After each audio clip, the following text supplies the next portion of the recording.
दोस्तों, कानून के प्रति अज्ञानता या कानून की जानकारी न होना हमारे निर्दोष होने का प्रमाण नहीं हो सकता। मैं यह बात कर रहा हूं सीएफडी यानी कॉन्ट्रैक्ट फॉर डिफरेंस के संबंध में, क्योंकि सीएफडी ट्रेडिंग हमारे देश में इलीगल है, गैर कानूनी है। भारतीय नागरिक या इंडियन सिटीजन्स के लिए सीएफडी ट्रेडिंग करने पर रोक लगा दी गई है, लेकिन हमारे देश में लाखों की संख्या में लोग सीएफडी में ट्रेडिंग करते हैं बगैर इसके दुष्परिणाम को जाने। तो मैं आज के वीडियो में यह चर्चा करना चाहूंगा कि सीएफडी ट्रेडिंग क्या होती है, लोगों के मन में इसके प्रति इतना आकर्षण क्यों है, सीएफडी ट्रेडिंग करने के क्या कानूनी परिणाम या दुष्परिणाम हो सकते हैं। तो चलिए करते हैं न इधर की बात न उधर की बात, करते हैं सीधे काम की बात।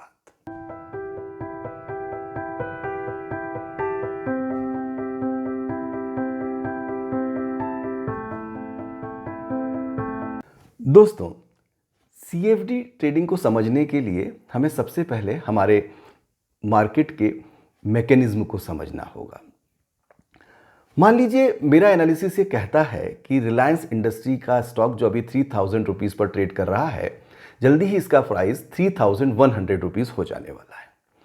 तो मैं रिलायंस इंडस्ट्री के 100 शेयर्स 3000 रुपीज़ पर परचेस कर लेता हूं अपने ब्रोकर के ट्रेडिंग प्लेटफॉर्म के माध्यम से। मैं अपने ब्रोकर के ट्रेडिंग प्लेटफॉर्म पर 3000 रुपीज़ पर 100 शेयर्स का बाइंग ऑर्डर प्लेस करता हूं, और कोई सेलर यदि 100 शेयर्स सेल करने को तैयार है तो मुझे वो 3000 रुपीज़ पर 100 शेयर्स मेरे अकाउंट में ट्रांसफ़र हो जाते हैं, यानी मुझे उसकी डिलीवरी मिल जाती है। मैं उसके अगेंस्ट 3 लाख रुपीज़ के अमाउंट का 3 लाख रुपए के अमाउंट का पेमेंट कर देता हूं।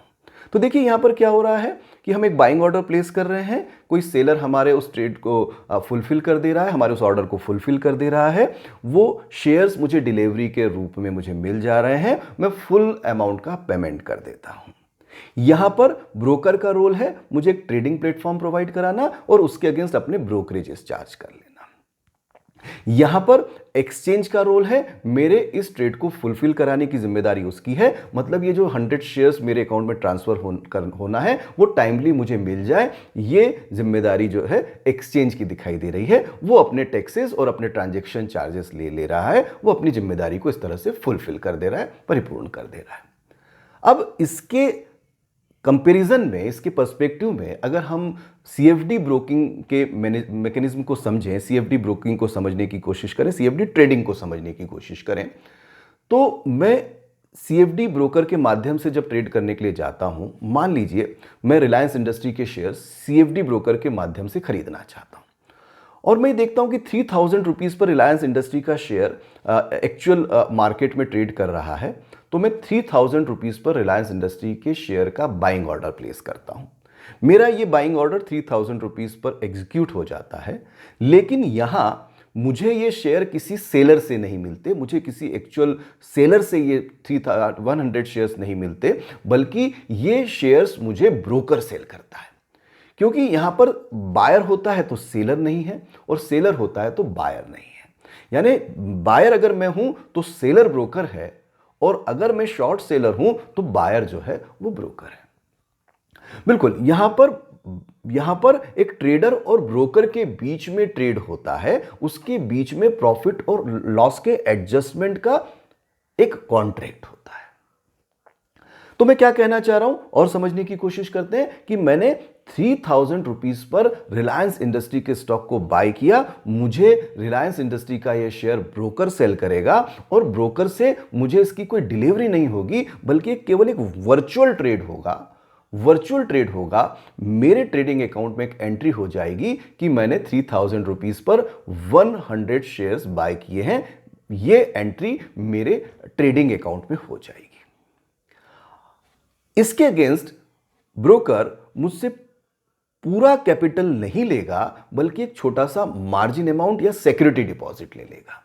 मान लीजिए 3000 रुपए पर 100 शेयर्स परचेस किए, 3 लाख रुपीस का ट्रेड है, तो ब्रोकर मुझसे 2% का एक सिक्योरिटी डिपॉजिट ले लेता है, 2% का, यानी 6000 रुपीज मुझसे एक सिक्योरिटी डिपॉजिट के तौर पर वो डिपॉजिट करा लेता है। इसका मतलब ये हुआ कि हमने 6000 रुपए का कैपिटल देकर 3 लाख रुपए के शेयर्स कहीं यहां पर परचेस कर लिए। अब रिलायंस इंडस्ट्री का प्राइस 3,100 रुपीज़ हो जाता है। मैं रिलायंस इंडस्ट्री के शेयर को सेलिंग का ऑर्डर प्लेस कर देता हूं।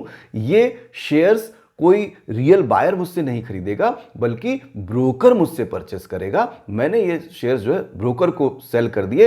एक वर्चुअल एंट्री मेरे अकाउंट में हो जाएगी कि 3,100 पर रिलायंस इंडस्ट्री के 100 शेयर्स सेल कर दिए गए हैं। Sold Reliance industries 100 shares at the rate of 3,100। अब इस ट्रांजैक्शन में क्या हुआ, 3,000 पर मैंने सेल किए, 3,000 बाय किए थे, 3,100 पर मैंने सेल किए। मुझे 100 रुपीज पर शेयर के रेट पर 10,000 रुपीज का प्रॉफिट हो गया। मेरे ट्रेडिंग अकाउंट में 10,000 रुपीज के प्रॉफिट की एंट्री हो गई। और अब ये जो मेरा प्रॉफिट है इसको फुलफिल करने की जिम्मेदारी ब्रोकर की दिखाई देती है। ब्रोकर मेरे अकाउंट में 10,000 का प्रॉफिट जो है क्रेडिट कर चुका है। मैं उसको अपने अकाउंट से, अपने इस ट्रेडिंग अकाउंट से अपने सेविंग अकाउंट में ट्रांसफर कर सकता हूं। तो देखिए यहां पर हो क्या रहा है, यहां पर कोई रियल ट्रेड नहीं हो रहा, शेयर्स का कोई ट्रांजैक्शन नहीं हो रहा, कोई शेयर्स एक हाथ से दूसरे हाथ में नहीं जा रहे हैं, केवल वर्चुअल ट्रेडिंग हो रही है और प्रॉफिट और लॉस के डिफरेंस का एडजस्टमेंट हो रहा है। इसको कॉन्ट्रैक्ट फॉर डिफरेंसेस इसीलिए कहा गया कि बाइंग प्राइस और सेलिंग प्राइस के बीच का जो डिफरेंस है, उस डिफरेंस का एडजस्टमेंट हो रहा है, उस डिफरेंस को फुलफिल करने का एक कॉन्ट्रैक्ट या एग्रीमेंट हो रहा है। लेकिन ये कॉन्ट्रैक्ट या एग्रीमेंट जो है वो प्राइवेट है, यानी मेरे और ब्रोकर के बीच में हो रहा है। इसका कोई लीगल एस्पेक्ट नहीं है, क्योंकि ये जो सीएफडी ब्रोकर है वो किसी एक्सचेंज में रजिस्टर्ड नहीं है, वो किसी अथॉरिटी के द्वारा कहीं ऑथोराइज्ड नहीं है इस प्रकार की ट्रेडिंग करने के लिए। वो एक अपना प्राइवेट बिजनेस रन कर रहा है, एक प्राइवेट ब्रोकर कहीं ब्रोकिंग सर्विसेज कहीं वो रन कर रहा है। तो अगर इन केस अगर वो ब्रोकर हमारी कैपिटल वापस करने से मुकर जाता है तो हम उसके खिलाफ कोई एक्शन नहीं ले सकते, क्योंकि उसका कोई लीगल एग्जिस्टेंस नहीं है, वो कहीं से भी ऑथोराइज नहीं है, कहीं से रजिस्टर्ड नहीं है। पर कुल मिलाकर अगर हम दोनों के डिफरेंस को समझें, सामान्य तौर पर जो ट्रेडिंग की जाती है और जो सीएफडी में ट्रेडिंग की जाती है, तो जो आमतौर पर जो हम जहां ट्रेडिंग करते हैं वहां शेयर्स का हमको डिलीवरी मिल जाती है, हम फुल अमाउंट का पेमेंट कर देते हैं। अब ब्रोकर जो हमको ट्रेडिंग प्लेटफॉर्म प्रोवाइड कराता है उसके अगेंस्ट वो ब्रोकरेज ले लेता है, और एक्सचेंज जो है इस पूरी प्रोसेस को प्रॉपरली कहीं एग्जीक्यूट करने का काम करता है, जिसके अगेंस्ट वो टैक्सेस और ट्रांजैक्शन चार्जेस और सारी चीजें हमसे ले लेते हैं। लेकिन सीएफडी मार्केट में क्या हो रहा है, प्रॉफिट और लॉस के एडजस्टमेंट की जिम्मेदारी ब्रोकर की है। यदि मुझे प्रॉफिट हो रहा है तो ब्रोकर पे करेगा, मुझे अगर लॉस हो रहा है तो ये ब्रोकर का प्रॉफिट कहीं दिखाई देता है। तब प्रश्न उठता है कि ना वो ब्रोकरेज ले रहे हैं, ना टैक्सेस ले रहे हैं, ना ट्रांजैक्शन चार्जेस हैं, तो फिर वो अर्न कहां से कर रहे हैं, ना कमीशन ले रहे हैं, ना ब्रोकरेज ले रहे हैं। देखिए स्टॉक मार्केट में एक बात बिल्कुल साफ है कि 95% लोग लॉस उठाते हैं, 5% लोग अर्न करते हैं।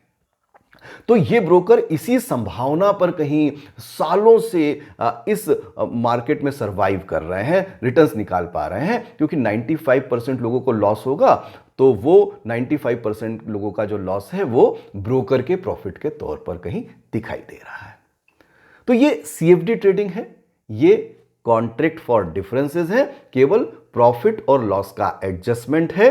बाइंग और सेलिंग प्राइस के बीच का जो डिफरेंस है उसका एडजस्टमेंट यहां पर किया जा रहा है। तब एक प्रश्न उठना स्वाभाविक है कि सीएफडी ट्रेडिंग इलीगल है, गैर कानूनी है, फिर भी इतना आकर्षण इसके प्रति क्यों है? तो मुझे इसके 3 रीजंस दिखाई देते हैं। जो सबसे पहला रीजन है वो है हायर लेवरेज या हायर मार्जिन एक्सपोजर। देखिए अगर हम इंडियन स्टॉक मार्केट में ट्रेड कर रहे हैं, मेरे अकाउंट में अगर 1 लाख रुपया है तो मैं 5 लाख रुपए तक की ट्रेडिंग कर सकता हूं, यानी 1:5 का मुझे एक्सपोजर, लेवरेज, मार्जिन एक्सपोजर मिल जाता है। लेकिन अगर मैं सीएफडी ब्रोकर के माध्यम से ट्रेड कर रहा हूं और मेरे पास अगर 1 लाख रुपए का अमाउंट है तो मैं 1 करोड़ रुपए की भी ट्रेडिंग कर सकता हूं, मैं 10 करोड़ रुपए की भी ट्रेडिंग कर सकता हूं, क्योंकि कोई सीएफडी ब्रोकर 1:100 का लेवरेज देता है तो कोई दूसरा सीएफडी ब्रोकर 1:1000 का भी कहीं लेवरेज दे सकता है। तो ये जो हायर मार्जिन एक्सपोजर है, लेवरेज है, यानी हम अपनी छोटी कैपिटल से ज्यादा ट्रेड कर सकते हैं, ये एक बहुत बड़ा रीजन है सीएफडी ट्रेडिंग के प्रति लोगों के आकर्षण का। दूसरा, सीएफडी ट्रेडिंग के जो ट्रेडिंग आवर्स हैं ये थोड़ा लंबे होते हैं, ज़्यादा लंबे समय तक इसमें ट्रेडिंग की फैसिलिटी मिलती है, या मैं कहूँ लॉन्गर वर्किंग आवर्स एक बहुत बड़ा रीज़न है जिसके कारण लोग सीएफडी में ट्रेड करते हैं। क्योंकि बहुत से सीएफडी ब्रोकर 24/7 की ट्रेडिंग फैसिलिटी प्रोवाइड कराते हैं। बिल्कुल बिल्कुल, हम 24/7 भी ट्रेड कर सकते हैं, जबकि इंडियन स्टॉक मार्केट में हम 9:15 to 3:30 ट्रेड करते हैं, करेंसीज में 9 to 5 ट्रेड करते हैं, कमोडिटीज में 9 to 11:30 या 11:50 तक हम ट्रेड कर सकते हैं। लेकिन सीएफडी ब्रोकर के माध्यम से हम 24/7 भी ट्रेड कर सकते हैं। इसमें फायदा यह भी दिखाई देता है कि मैं दिन में जॉब करता हूं तो मैं शाम को ट्रेड कर लूंगा, यह भी बेनिफिट कहीं दिखाई देता है। यदि मैं फुल टाइम ट्रेडर हूं तो मुझे ज्यादा लंबा समय ट्रेडिंग करने के लिए कहीं मिल रहा है। तो यह सब इसके प्रति आकर्षण का यह भी दूसरा रीजन मुझे दिखाई देता है। तीसरा रीजन है, हम जैसे अवेयर ट्रेडर जो टेक्निकली और डेरिवेटिव एनालिसिस का यूज करके बहुत सक्सेसफुली ट्रेड कर रहे हैं लंबे समय से, उनका ये ऑब्जर्वेशन साफ है कि टेक्निकल और डेरिवेटिव एनालिसिस का जो परफेक्शन, जो एक्यूरेसी सीएफडी ट्रेडिंग में, स्पेशली करेंसी ट्रेडिंग में मिलता है, वो किसी दूसरे इंस्ट्रूमेंट में नहीं होता। तो सीएफडी में ये एक्यूरेसी ज्यादा होने का रीजन ये है कि करेंसी ट्रेडिंग में या सीएफडी में एक्यूरेसी ज्यादा होने का रीजन ये है कि ये वर्ल्ड ग्लोबल स्टॉक और कमोडिटी मार्केट के कंपैरिजन में इनका साइज 10 गुना ज्यादा बड़ा है। यानी कि इनमें वॉल्यूम दूसरे मार्केट के कंपैरिजन में कहीं ज्यादा होता है, और जहां ज्यादा वॉल्यूम होता है, जहां लिक्विडिटी ज्यादा होती है, वहां टेक्निकल और डेरिवेटिव एनालिसिस की एक्यूरेसी और भी ज्यादा होती है।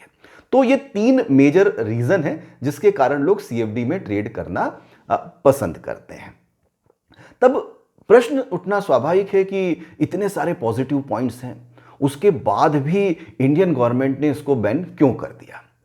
देखिए, इंडियन गवर्नमेंट ने इसको बैन इसलिए किया क्योंकि पास्ट में कुछ ऐसे एग्जाम्पल सामने आए, कुछ ऐसे इंसिडेंट्स सामने आए जब सीएफडी ब्रोकर्स ने सडनली अपनी एक्टिविटीज को वाइंड अप कर दिया, अपने बिजनेस को वाइंड अप कर दिया, और वो रिटेल ट्रेडर्स के मेहनत की कमाई, हार्ड अर्न मनी को, कैपिटल को लेकर चंपत हो गए, भाग गए, रफू चक्कर हो गए।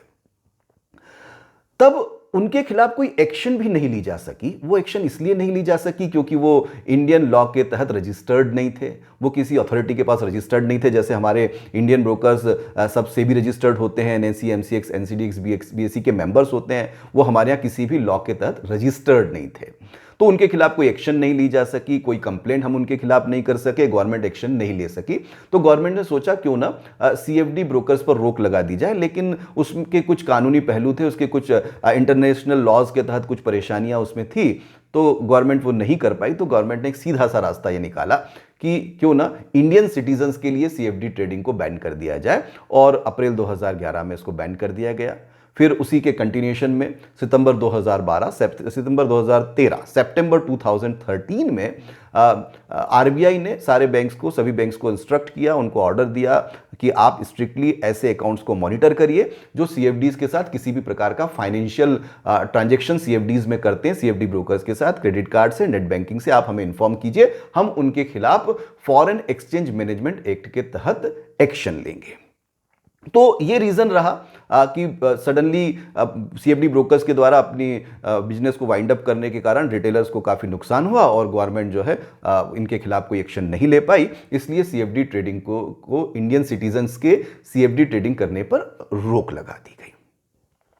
तब यदि हम फिर भी सीएफडी ट्रेडिंग करते हैं तो इसके क्या कानूनी पहलू हो सकते हैं, क्या दुष्परिणाम हो सकते हैं, मैं अब उसकी चर्चा एक बार करना चाहूँगा। देखिए, अगर आप सीएफडी ट्रेडिंग करते हैं तो आप फॉरेन एक्सचेंज मैनेजमेंट एक्ट के वायलेशन के, इसके उल्लंघन की दोषी माने जाएंगे, और फेमा के उल्लंघन पर आर्थिक सजा और आर्थिक जुर्माना, आर्थिक सजा और डेफिनेटली जेल की सजा का भी प्रोविज़न है, यानी इम्प्रिजनमेंट का भी प्रोविज़न है। या आपको दोनों भी हो सकती है, या फिर आपके ऊपर केवल आर्थिक जुर्माना हो सकता है, या जुर्माना अदा न करने की स्थिति में आपको जेल भी भेजा जा सकता है। तो ये 2 दुष्परिणाम हैं अगर हम सीएफडी में ट्रेडिंग करते हैं। तो दोस्तों, आज के वीडियो में मैंने दोनों तरह के पहलुओं को आपको सामने रखने की कोशिश की। मैंने कोशिश की सीएफडी ट्रेडिंग क्या होती है ये समझाने का प्रयास किया, सीएफडी के प्रति लोगों के मन में आकर्षण क्यों है ये समझाने का प्रयास किया। गवर्नमेंट ने क्यों इस पर रोक लगा दी ये बताने की कोशिश की, और ये भी बताने का प्रयास किया कि फिर भी अगर हम ट्रेडिंग करते हैं तो उसके क्या परिणाम हो सकते हैं। मुझे उम्मीद है कि मेरा आज का ये वीडियो आपको पसंद आया होगा।